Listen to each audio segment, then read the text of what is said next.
Welcome back, everybody. Thanks for joining us. If you're just coming into this segment, um, I promised that we would have a new face, and I meant it. And here he is, Cesar Contreras. Welcome to the pod. It's so nice to have you. How are you today?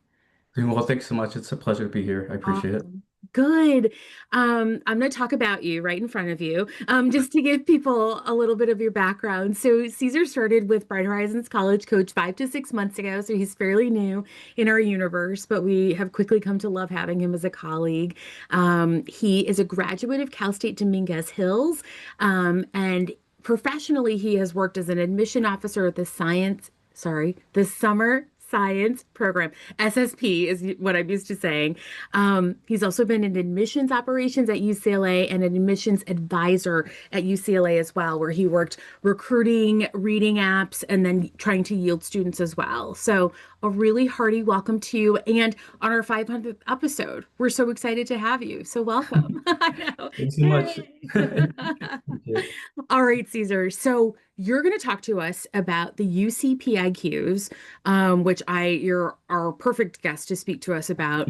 Considering your history at UCLA, I guess to kick us off, can you tell us what the PIQs are, and at first, what they stand for? What does PIQ stand for?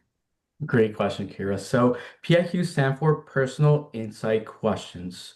The first thing I want to mention is if students notice, there's no mentioning of essays within the UC application, their website, or the branding itself, the name.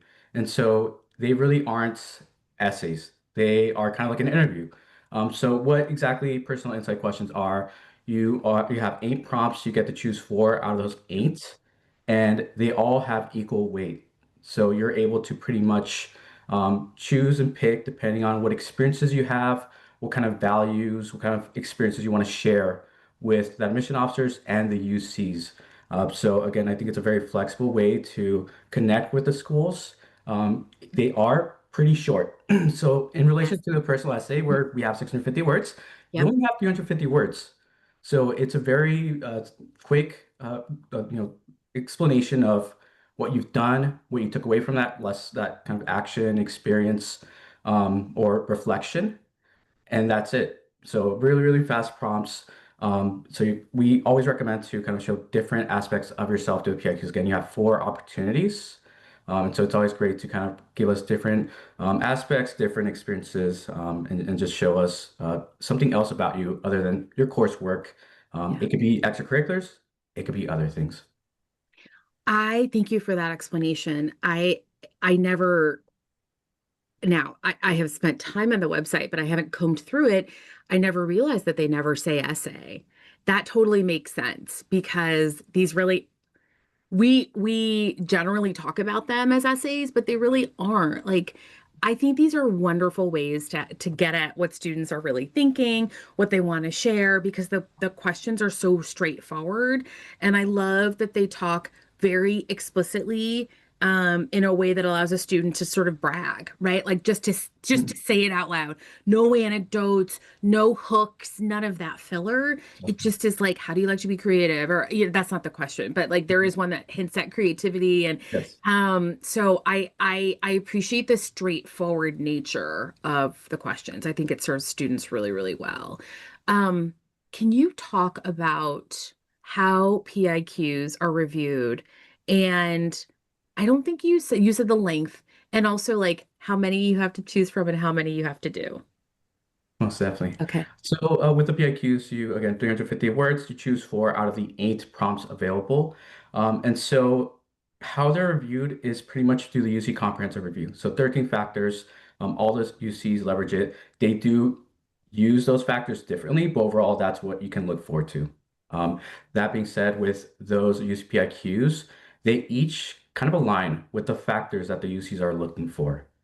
And so when it comes to how they are reviewed, quite literally the UCs are looking for content, not so Okay. much writing structure, Yeah. writing creativity. It really is just about what is the story that you're providing in front of us and how does that connect with the UC comprehensive review. And of course, like I mentioned, providing evidence for it through experiences, reflection, anything of that sort. And so just as you alluded to it, definitely We do not have a criteria. UC doesn't have a criteria that says, do you have a hook? That's not part of it. We all love a good hook, but again, it's definitely not a requirement, especially with 350 words. We have very little capacity to get straight to the point, including connecting your experiences and all the main ideas and statements to the UCs as well. Not entirely Hmm. necessary, right? This is all Hmm. about you. This is the way I like to frame it for students. It's kind of like an interview, right? We really just want to see how you got to where you're at right now. Yeah. What kind of challenges have you had, perhaps, good or bad?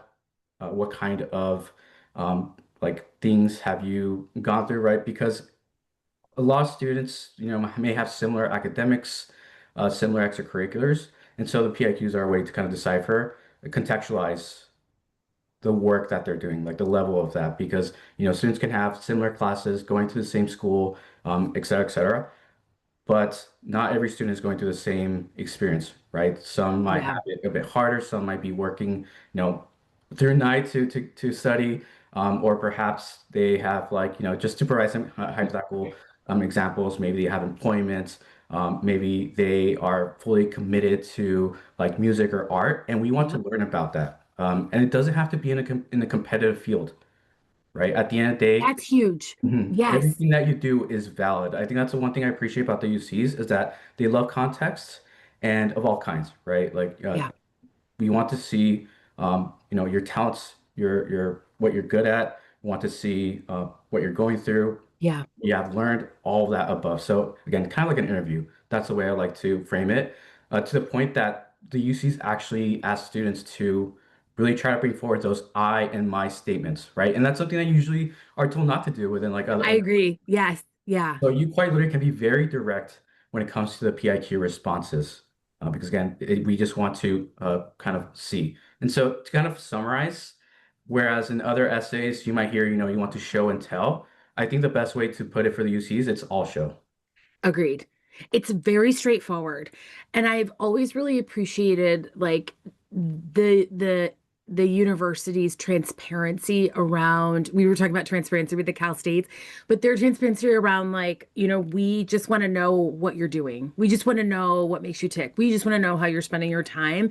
And I think whether it's like you play in a little like a pickup garage band or help your grandmother 4 times a week. Like they want to know the whole student. And I think that's really, really, really wonderful. So, yeah, that's great. Um, one of the things I'm curious about, so you have read, I'm sure, plenty of your fair share of PIQs. I have also read plenty of my fair share of PIQs. Do you have a favorite one? Most definitely. Okay. I think my favorite is maybe not the most conventional, but my favorite is actually the challenge essay. So that's the one about, describe a significant challenge, how Yeah. you overcame it, and how that affected your academics. So I think again, the reason why I really love that question, Uh-huh. one, I most definitely used that when I was applying to the UC. Just a You're like, personal that favorite. speaks to me. It really spoke to me. Yes, and most of that because I mean, in my experience, like I come from a like blue collar background. Like my parents Yeah, are blue collar. I sure. had to work after school, and so that really like validated my experience. And so that's like personally, that's the reason why it was a favorite of mine. And additionally, I think it's just representative of what the UC's of the UC's holistic approach, right? Again, in that they take everything at face value and they enjoy all sorts of context and lived experiences, right? Again, it's Yeah, not limited to like winning competitions or doing like super rigorous coursework. They see that students can grow in various environments and that can make them successful at the UC. yeah. This, I think, really, I think California and their public institutions, more than any other state, like they really do. It's not just lip service about sort of like the every man, every woman, every person experience. Like they really are for everybody. So I love that you said like you had to work, right? And I think that for some of our some of our friends who listen to us or some of our students who we work with are like, what do you like? I can't work. Like, like they think there's something like, I'm like, there's a lot of nobility in work. And also, if you Mhm. happen to be in a situation in high school where you do need to work, let's celebrate that. Like, that's a great thing to share. And I love that the UCs really kind of call that out in kids. And also people who might spend time caring for a parent, a grandparent, a younger sibling. Like I love that they're like, we want, tell us more. Tell us, tell us more. I think that's a really lovely approach. So you like the challenge. When I was looking at like, I mean, I like quite a few of these, but the second prompt, like every person has a creative side. It can be expressed in many ways, problem solving, artistically, innovative thinking, and then you want the student to share how they express their creative side. And I really like that because I think that it speaks to people who are traditionally creative, but also people who are deeply academic and intellectual and have creative thinking that they like to employ, creative problem solving as well. So I like that one because I think at first some of my students are like, I'm not creative. And I'm like, no, no, no, no, no. Like let's think beyond sitting and sketching out or playing an instrument. Like let's think a little bit broader. So I like that one a lot.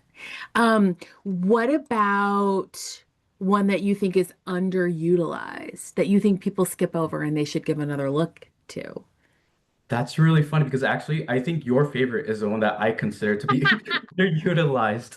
And like you said, it is difficult, right? I feel like that's one of the It most is. difficult ones to brainstorm Mhm. because students are typically they're very humble, right? They think like, okay, like I did something and I got here and that's it. And also it's hard to kind of go back and reminisce about the experience that they had in a creative moment, right? So I think that's the reason why it's one of the most underutilized Yeah, because again, maybe it's there's a student who's very a traditional academic. So they just go through their core curriculum and take some electives, but don't partake in, music, the arts, or anything else. But there's a lot of creativity that's going on in those experiences totally. Yes. in addition to employment as well. I'm Yes. like there's a lot of troubleshooting and resolutions Yep. done taken into consideration in employment. So I think that's an underutilized one, and I actually really like that one as well. So I think I would definitely like to see more of that. And I think for Yeah. that particular question, I would ask students to dive really deep into an experience where they had an original thought that made a difference. And again, it doesn't have to be a huge difference. Agreed. It's in the small moments that we grow and connect with others. So shows that small moments of creativity, and that can Yeah. be very impactful in your review. Because I again, like that. you It's want so students funny. It's so like that. funny that I picked that as my favorite. But I think because ultimately I love being the hype person for my students. And I'm like, no, remember I'm like, remember when you told me about this and you did this and blah, blah. Like, so even if they wind up not writing on that prompt, I do sometimes think it's good to remind them of skills that they may not be as confident in believing that they have as they do have. So, Great point. okay. Um, before we run out of time, I'm loving this conversation. Can we talk about, for a student who has a common application personal statement already written, how they might leverage some of that content for a PIQ? Maybe like 2 minutes on that. Great question. So I'll try to talk through that real quick. So I think leveraging other material is definitely not a bad idea. So Yes. it's going to facilitate your process, especially with the PIQs you have four. It could be a lot, right? And so Yeah. you can definitely take away from other writings, specifically for the personal statement. I would recommend like the process to be like this. My first thought is to one, take away an outline from that personal statement, Okay. whether you already have one, but Yep. I would actually recommend to remake it based off of your final work from the personal statement, because typically a Okay. lot changes between, your first outline and your final work. So I'd say, synthesize an outline from your final piece of personal statements. So that includes, topics, ideas, the main idea, the background, right? The story, the experience. So take that out. That will remove a lot of the fill that you have in between. Like Then that. from there, connect that to an outline that works for the PIQ within 350 words. And so that would be, pretty much the topic, the main idea, and then from there, what did you do based on that experience and what you took away. So Okay. very direct. Again, as I mentioned, within the personal statements, show and tell, the UCPIQs just get straight to the point. So with an outline from that final draft, you should be able to get there more easily. Finally, make sure that you are responding to the question. So Yes. even though they kind of align, right, with a lot of personal statement questions, they're a bit different, right? So there's a challenge Agreed. one in the personal statement in the common application. The UCPIQ also has a challenge one, but like I mentioned, there's another piece, right? How did that affect your academics? And if you don't attend to that, you're going to miss out a lot of the context that UC wants to see in regards to that challenge, right? So, Right. And mhm, because the Common App has its 7 prompts and the last one is a topic of your choice, like you can kind of make it your very own thing. You can talk about challenge, but not in the direct way that that challenge prompt on the Common App asks for. But to your point, Caesar, you're absolutely right. Like you have to follow the prompt. mhm, Like you can't shoehorn a topic in that covers 70% of the prompt and leaves the rest out. Like I think that that doesn't do your application the service that you want it to, mhm, right? exactly. Forget Yeah. like impressing somebody. This is really about you and what you want to put forth as your best work. Yeah, So and I can tell, like we can tell when it's just a straight direct, copy and paste. copy And paste. again, and it makes me like it's an opportunity for them, right? To Yes, show off and to demonstrate some more depth about them, right? And I so agree. I actually get a little bit sad when that happens. So I'm I like, know because it means that people squandered an opportunity and you're like rooting for them, right? You want exactly, them to exactly. be able to wring out the most of this opportunity, this I don't want to say opportunity again, but the chance they have in front of the admission officer who I truly believe, and I know we've had some like readers on our staff and like that they really are rooting for these kids. Like so Most definitely. so kiddos, shoot your shot. Parents, don't try to like storyfy what these kids are writing. Like Caesar said, and he's been in the trenches, he's seen the apps, he's made decisions. Show. Less on the tell, more on the show. Okay. Exactly. Awesome. Caesar, I loved having you. Welcome. Can't Thank you wait so for you to much. be back. I'm already like, what else can Caesar come talk about? Definitely. But We'll make thank sure it's not you. the first time and the last time. Exactly, exactly. We love having you here at Bright Horizons College Coach as a colleague. Love having you as a guest. Can't wait for you to come back. Thank you so much for unpacking these UCPIQs on our 500th episode. We really appreciate it. So, we will be back doing our final segment with Jen talking through federal and private loans. But again, thank you so much, Caesar. Take care. My pleasure. You as well. Welcome back, everyone. If you have been with us through Steve and Caesar, thanks for joining us for Jen. If you're just clocking in now, awesome. We can't wait for you to have us listen to this conversation we're going to have. Really, it's Jen talking more to me about credit underwriting differences between federal and private education loans. But before we get into it, I just want to give a proper welcome. Welcome to the pod for our 500th episode. Thanks for joining. Thank you. So exciting. I 500 know. episodes. That's a lot. A It's a lot, right? It's a big deal. lot of good Um, information shared. I agree. Yeah, everybody dive deep into our archives. If it's been out there, we've talked about it. But Jen has been in higher education, the finance side of it, for close to 30 years, which seems impossible. Impossible. Um, with experience on both the school side and the lender side. She's worked as a colleague of mine for 8 years here at Bright Horizons College Coach and truly loves helping families build realistic plans to pay for college. I love that. Yes. Yes to more of that. Really glad you're here. So let's dive in. I think this is a really useful and very, very timely subject. So the first thing I'm really curious about is what's the difference between federal and private education loans? Question. So federal education loans are coming from the government. The federal Okay. government is the one funding those. And to get those, a family they can come in the student's name, a small loan that they fill out the FAFSA form. And as long as they're a US citizen or a eligible non-citizen, they can get that loan. And then there is the plus loan that is an additional piece to the federal loan program.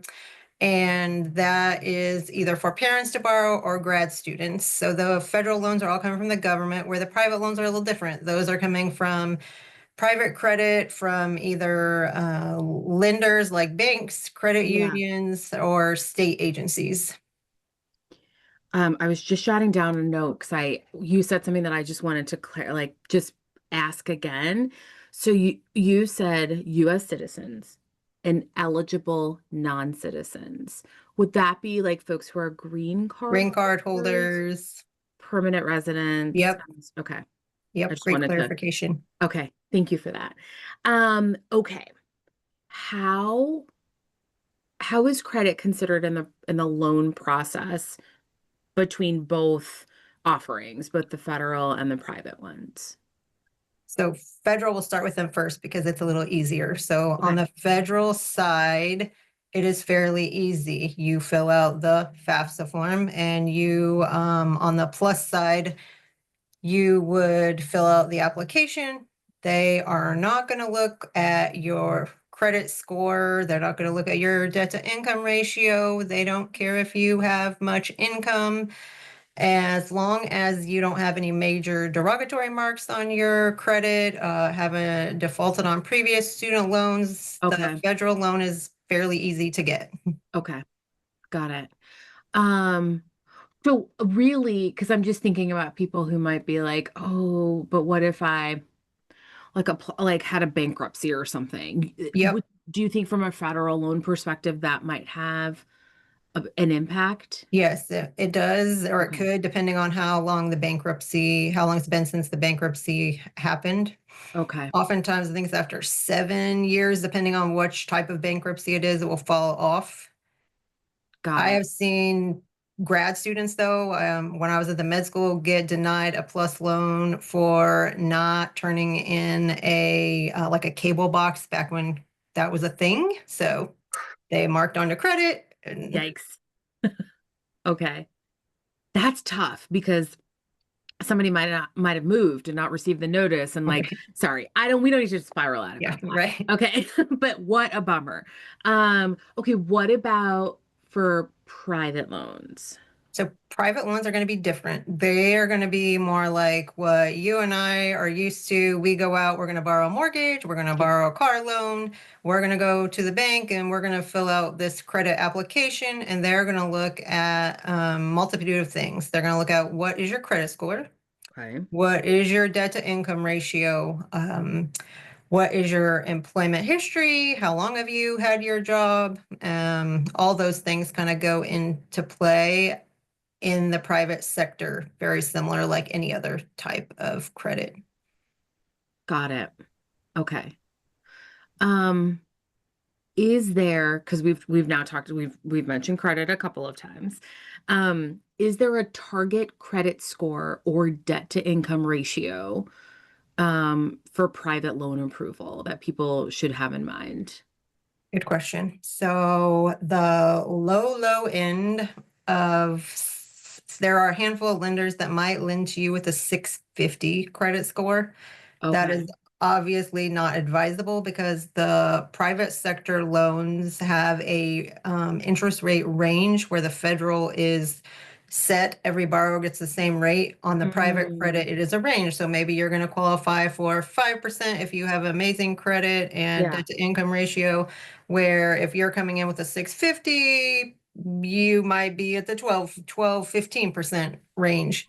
So Wow. 650 is on the low side. I would say if you're looking for private credit, you're going to want to try and get your credit score in the 700 range. Okay. And debt to income ratio, most lenders love it to be in the 40% or less. There are a couple out there that are a little more picky and they're like in the 35, 36% less for Got it. your DTI. Got it. If you don't get approved for a loan, um, do they tell you why you might not have gotten approved for, yeah, Most of the time, no, it's like no, just you're denied. They will right? usually give you an option to apply with a cosigner. Okay, got it. The private lending institutions are very private with their underwriting. Got it. Some used even like a scorecard approach. I know when I used to work at JP Morgan Chase way back when, and I'm not going to say what years that was, but that there, if it was a student borrowing the loan with a cosigner, you might get approved if your major is, if you're going for your MD versus going for your major in a Ed master's in degrees, the philosophy. masters of ed. Right? Yes, yes. Wow, that is so interesting. Okay, thank you. And I realized to our listeners, or if you're watching this, it's not that I'm so out of touch, it's that I haven't made any big purchases in a really long time, right? Like, I haven't got like, all of that stuff that you would be really focused on your credit. It's, I'm not in that season quite yet anymore, though I Yeah, I have. think it's good to say too, it's not a one size fits all. So not every place is going to do it the same way. So that's why Yes, we that's a good usually point too. recommend to go out Yeah. and shop a few just to see. Perfect. That's yeah. Because I was like, it's been a long time since I really applied for a loan, no schools, no That's a anything good like that for thing. a long time. Yeah. Okay.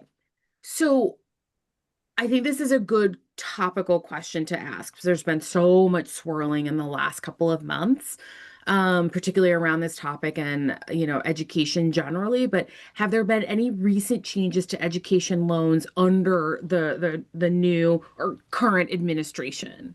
Good question. So well, I should say one of the most recent changes came about in July when the One Big Beautiful Bill was passed. Yeah. And the change really impacts around the Plus Loan program. Okay. So which also makes this conversation very good timing to have this discussion for new borrowers on or after July 1 of 2026. The Graduate Plus Loan is being eliminated. So that means if you're going to grad school, you get your direct loan, but there is no longer the cushion of the easier credit to fund the remaining portion of your education. So you might be needing to look at private credit.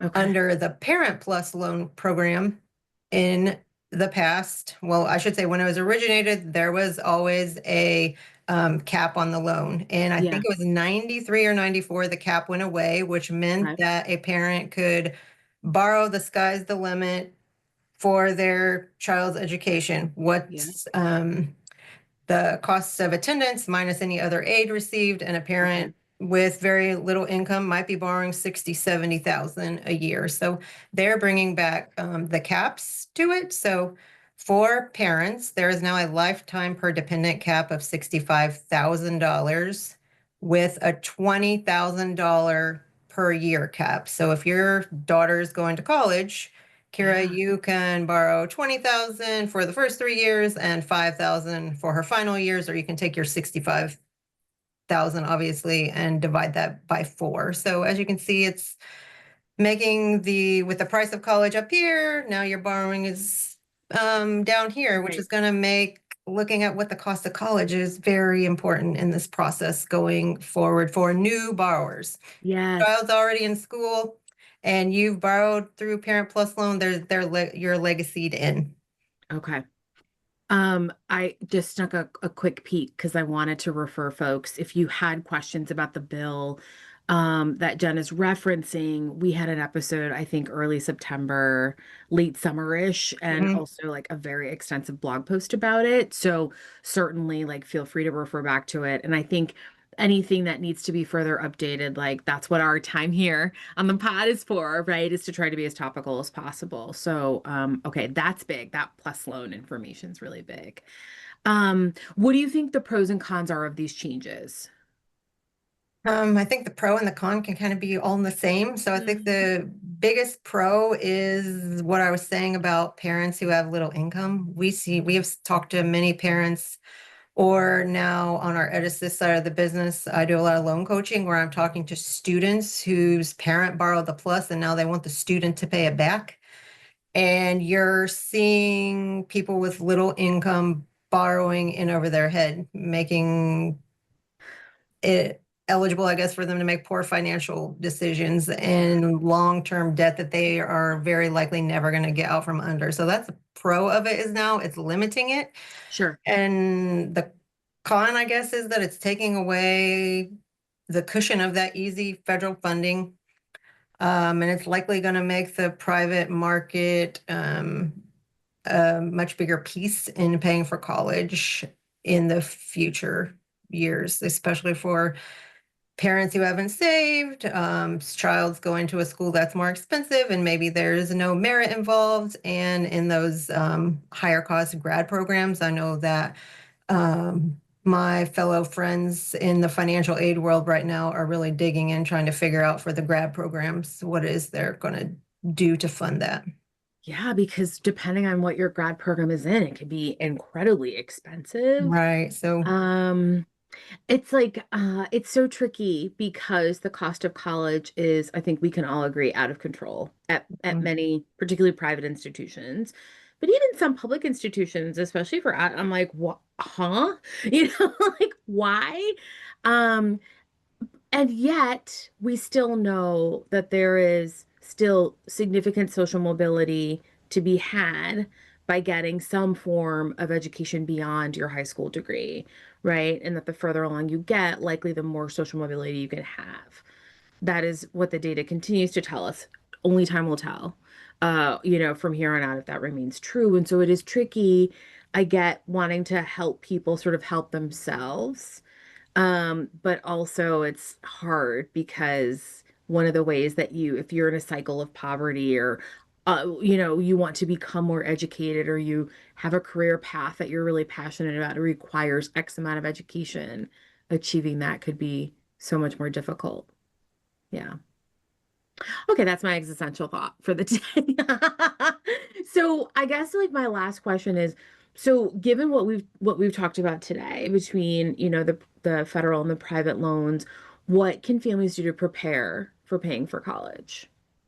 great question. So I would say the first thing is now that we've kind of talked about credit underwriting and what loans are going to look like in the future, is cash is best. So if you're in a good financial place, keep saving. And if you're Mhm. not, improve your financial health so that hopefully you can start saving. And if not, you're paying down debt to help your debt to income ratio.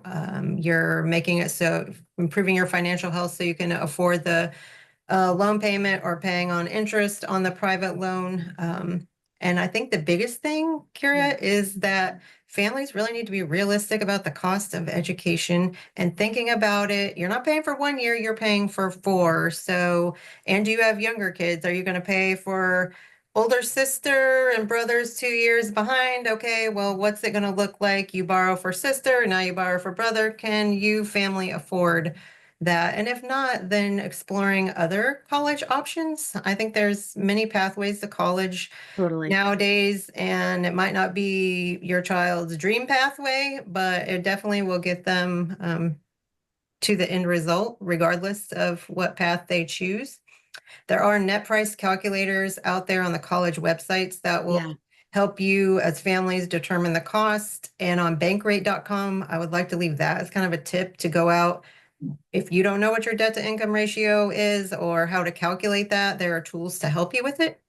And then you can always get your free credit reports too. You can run You kind of get that. one annually for free, right? Yep. Mhm. Okay. Okay. Now that's one annually from each agency. So Oh, if you were curious, you could do Experian, a TransUnion, and why the other name is escaping me, but yeah, I don't Equifax. Equifax. Yes, thank you. Yes.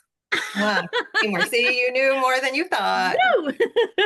I do. I mean, I'm very interested in all of this. And I think, trying to be the best educator and counselor I can for my students does mean um, sometimes reminding them that this just isn't about where they want to be in warm weather, because we live in cold climates, right? But like, I want to go to school in warm weather, or I want to, it's like all this California and the Southeast are where it's at right now. where it's at, but like not paying close attention to what you're really wanting to get out of it and how much it's going to cost and is it worth it and can you afford it. So these reminders are great. I love this in-depth chat about credit underwriting, and so I really want to thank you for being here. It was a real Thank pleasure. I you. learned a lot. Thank And you. happy 500. Next week will be 501. Yay. Yes. All right. So to our listeners, please come back next week when Shannon from our finance team will be hosting. She'll be joined by our guests, Karen Spencer, Brittany Preston, and Lori Peltier. They're going to be talking about application plans and how to stay away from financial aid mistakes. Please feel free to download us, share, offer feedback on any of our major platforms that we're on: Spotify, Apple Music, Amazon, and also on YouTube. We're here every Thursday at Voice America, 4 p.m. Eastern, 1 p.m. Pacific time. Thank you for celebrating with us in our 500th episode. We're so proud. We're so grateful for you all, and have a great rest of your week. Thank you.